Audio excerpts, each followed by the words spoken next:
UFO 目击事件几乎是每天都在世界各地上演。虽然我们中的大部分人都没有见过这些稀奇古怪的东西但是依然无法阻挡它成为世界未解之谜。然而在这些 UFO 目击事件当中就找出了全球最具信服力的5大 UFO 目击事件。以下的故事非常玄幻，大家理性观看。Hello， 大家好，我是宇哥。大家好，小唐。第一件事情就是纽伦堡上空的 UFO 空中之战了。在16世纪的时候德国的纽伦堡上空竟然同时出现了一大批 UFO， 这些东西形态各异，成群结队在空中飞舞。根据当地的目击者描述来看他们应该是在战斗，这是目前为止发生过的唯一一次大规模的 UFO 空中战斗了。在1561年的4月份的凌晨4点的时候德国的纽伦堡市的许多居民称他们在空中就看到了许多的 UFO。根据情报显示一开始的时候因为天还很黑，所以很多人们都以为是有什么光亮的东西在空中相互纠缠。但是等到日出之后他们就看到了各种各样的飞行器，有圆柱形的，有球形的，有十字形的，有雪茄形的，还有圆盘形的等等而那些 UFO 依然在相互厮杀，有些更是飞了过去相互冲撞，争斗不休。一路上许多的飞行器都被摧毁，坠落在了地面上。但诡异的是它们没有真的落在地面上，反而是化作了一团雾气消散开来。到了最后还有几个 UFO 却是径直的朝着太阳的方向飞了过去，最终都消失得无影无踪了。对此当地人称之为天堂之战。当时的新闻界发表了这一则关于这次事件的详细报道，而这个故事是由当地的出版商汉斯·格拉泽用他的雕刻作品而描绘出了这个故事的全貌。根据那份报告14日的凌晨4、5点的时候那些奇形怪状的飞船首先就摆好了战斗队形，然后就展开了战斗。战斗持续了1个小时，不少的飞行器都被摧毁了。随后天空中就出现了一根巨大的黑色的长毛状的飞行器。片刻后战斗就结束了。但是在那份报告里面格拉泽自己也说了这次的事情与外界所想的那些外星人没有任何的关系，很有可能是神的一种警示。尽管他并不明白神的意思但是他也相信神是在提醒人类要当心。最终很多的 UFO 发烧友们将这次事件就命名为 UFO 在纽伦堡的战争。然而值得注意的是，5年后瑞士的巴塞尔区域也出现了同样的情况。一份在1566年发表的小册子里就记载了这一事件。据说1566年的7月到8月期间有相当多的本地人曾经目睹过3次天象。他们说太阳渐渐就出现了一种特殊的色彩，渐渐的就暗淡了下去。到了后来就像是在滴下了一滴流血的眼泪。一轮血日然后就冉冉升起了，将这座城市整个都染红了，格外的触目惊心。而8月7日有目击者就声称他们就看到了一个黑色的圆球形 UFO 在太阳的前方高速飞行，好像在和什么东西搏斗一样。我们先来说纽伦堡事件。从已知的信息来看当时是有不少人目击了该事件，但其中最怪异的地方是那些不明飞行物在坠毁之后并没有直接的落到地面上，而是消失在了一阵烟雾之中。这种情况其实还蛮像海市蜃楼的现象的。大家应该都知道，海市蜃楼就是一种因为光的折射而全反射导致的自然现象嘛。当它发生的时候会将其他地区发生的一些事情给显现出来。如果以此来分析的话，那么那些飞行物坠毁之后消失就可以说得通了。但是海市蜃楼的现象并不是幻想，它得有一个真实发生的事情为基础才行。这是不是也就意味着那些不明飞行物开战的地方其实是在另一片区域呢？但很可惜，由于此次事件的相关信息很少，目前我们不得而知。至于发生在巴塞尔地区的事件有不少的专家对此也进行过分析。有人认为这是一种罕见的天体现象，就是太阳狗。但是太阳狗的现象说的是太阳在地球的大气之中有冰晶雾气的影响下而折射出了太阳的幻影。它也常常被人们称作幻日，毕竟现实中就曾经出现过血月或者是血日应该也是有可能的。但至于目击者声称看到不明飞行物这就不好说了。毕竟在那个年代也不可能有卫星、太空垃圾的存在如果这些目击者说的是真的，那很有可能是某种我们从未发现的什么东西。第二个事件是墨尔本 UFO 群体目击事件。在1966年4月300多位老师和学生在澳大利亚墨尔本的一所学校的操场上亲眼目睹了 UFO 悄无声息地从上空飞过，然后又在附近的空地上着陆了。但奇怪的是啊，这件事情没有任何的报道，也不知道是谁下的禁令，让所有的人都不要谈论这个事情，甚至还有目击者呢从此消失，也不知道是不是有关部门查到了什么，故意隐瞒了这件事情呢？当天早上呢，学校里并没有什么异常，师生们都在正常的上课。忽然之间，一个学生惊呼一声啊，说自己看到了 UFO。其他人虽然不太相信，可是也纷纷都抬起头来啊，仰望天空。谁也没有想到，一个 UFO 竟然从学校的上空缓缓地飞过。因为这次飞行的时间持续了很长时间啊，所以不仅是学校里的人员看到了，还有不少的本地人也都看到了这一幕。在他们的描述中啊，都有提到一个银白色的圆形飞行器，也有一个叫做唐亚的小女孩呢失踪了。她是因为在看到了这个飞碟的时候啊，直接当时晕了过去，随后就被送进了医院。从那以后呢，就再也没有见过她了。去她的家里找她的时候呢，人们居然会说不知道她是谁。从那以后呢，她就再也没有出现过。而 UFO 的研究人员和摄影的记者基布尔呢，就一起拜访了学校的老师啊格林伍德，想要记录下格林伍德所看到的那些毛骨悚然的事情。而格林伍德就说啊，他当时以为我班上的那个小孩在胡乱说，没有在意，他觉得小孩子都会胡说嘛。但是呢，那个小孩一口咬定啊，那个东西就在天上。于是他决定到教室外面的操场上去看一看。当格林伍德从教室里走出来的时候啊，他就发现了一群小朋友在那个学校的操场上看着东北方向。于是他就再往前走，就看到了一架 UFO， 它的位置是在接近高空的铁丝电线的位置盘旋。大概啊过了20多分钟，这个 UFO 呢就突然从众人的眼前消失了。但是他说，在这20分钟之内呢，澳洲的军队啊曾经啊派遣数架战机对其进行围堵。每当这个战机距离 UFO 过近的时候呢， UFO 都会缓慢的加速，然后再快速的加速，最后呢与飞机呢拉开距离，然后它就又静止不动了。然后这个战机再追上去的时候呢，这个飞碟再进行这个过程。所以在这个350多位老师和学生的注视下呢，这场猫捉老鼠的游戏啊一直进行了20分钟。然后这个 UFO 就莫名其妙的失踪了。他们猜测很有可能啊与那5架战斗机啊有关系。而 UFO 刚飞走没多久呢，校长就出来了，他让所有人啊都不要讨论这件事情，否则你们都会受到处分，而老师也会被开除。也有一些目击者就声称呢，事发之后啊，一些穿着黑色西服的男子呢，黑衣人就出现在了校园内，并告诫了所有人啊，让他们不要在这个话题上多谈论，免得呢惹祸上身。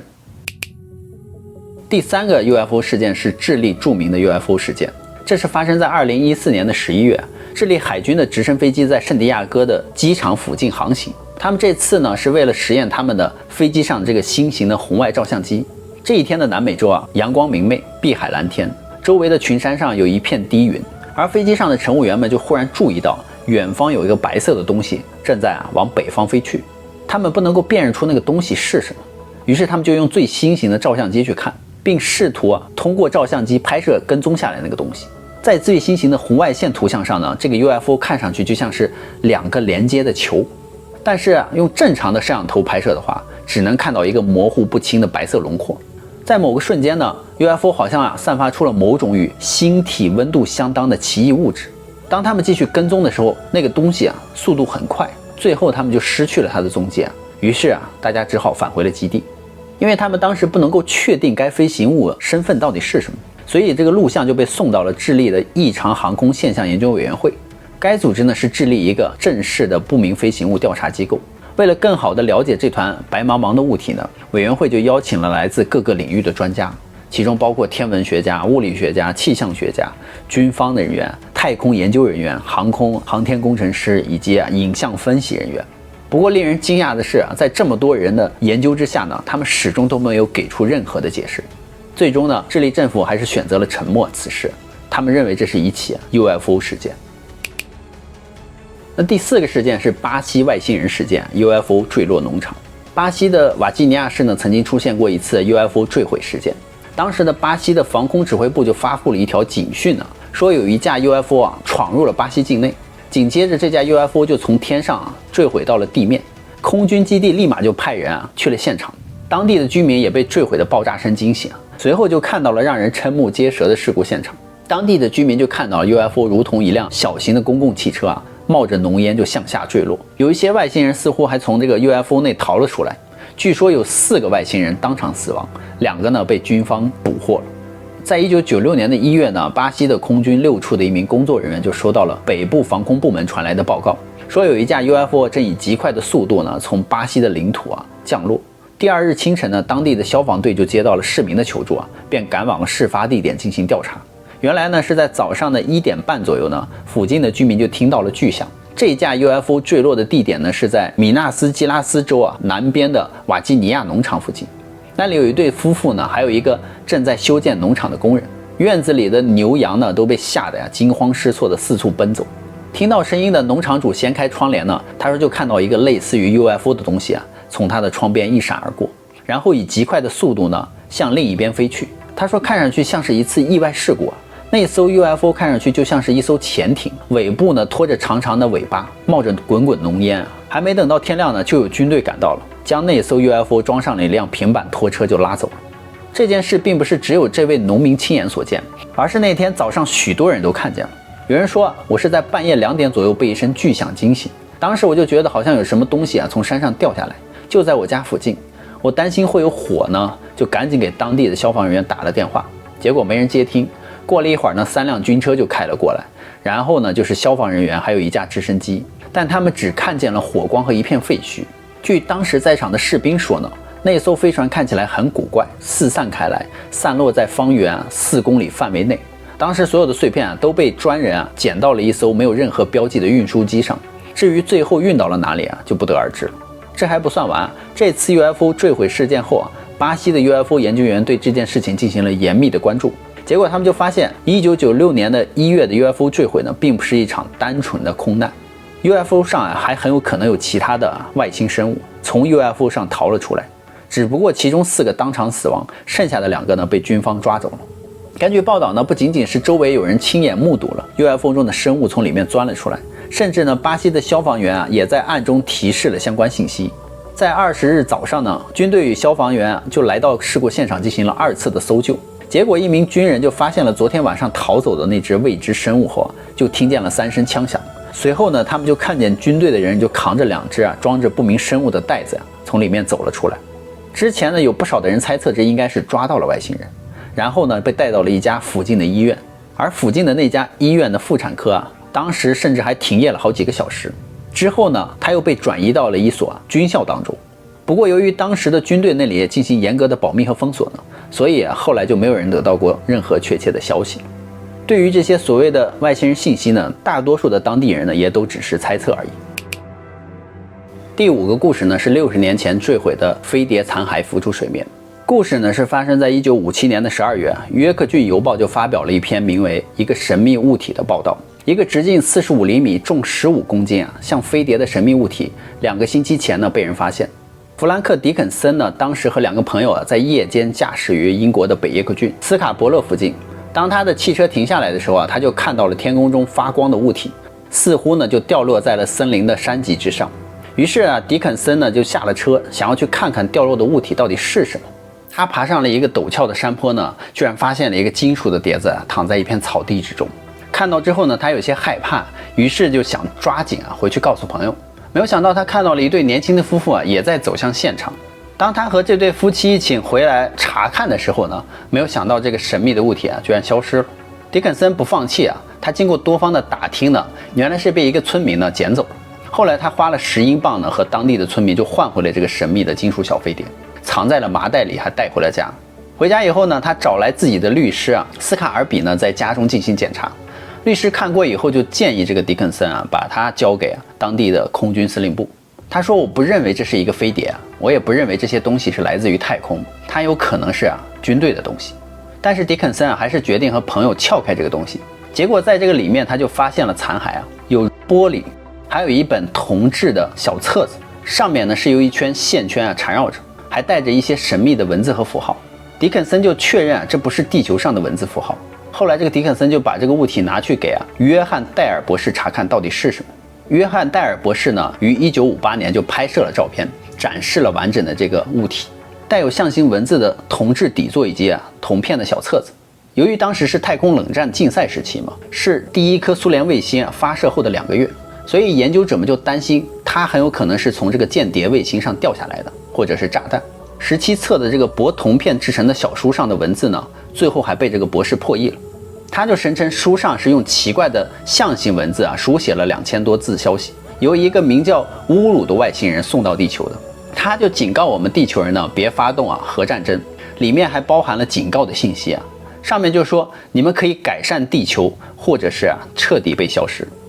几十年后呢，不明飞行物的爱好者们一直在搜寻这个飞碟的归宿尽管有人声称它曾在一个废旧的工厂里面，或者是在这个斯卡伯勒的一家鱼店里还被展出过。不过呢，半个世纪以来，这个飞碟的一部分残骸一直都保留在英国的科学博物馆的一个锡盒当中。最后呢，这个科学博物馆就将它交给了自然博物馆，一个专门从事陨石和爆炸研究的一个专家。专家说，在这个样本中没有找到什么特别之处。于是专家就拿到了曼彻斯特大学进行检测，最后就显示呢，这个物体的外壳是含有铅和铜，而铜的部分的纯度是异常的高。一位冶金学的专家就认为它的表面并没有证据表明它曾经暴露在这种高温的环境中所以它不可能是从这个太空飞达到地球的。而在第2次世界大战期间呢，领导英国皇家空军的空军首席执行官道丁呢，在1959年就透露他实际上当时也认真检查了这个不明飞行物，他就认为这是一个微型的飞碟，并确信呢这是一个来自于太空的真正的人造物。他说外星人不仅仅存在，而且还高度的关心地球人类的命运。正如外星人所言呢，你们可以改善地球，或者是彻底消失。最后从科学的角度来看呢，外星人和 UFO 依然还没有被证实，所以大家呢理性观看。那么好了，故事呢宇哥就讲完了。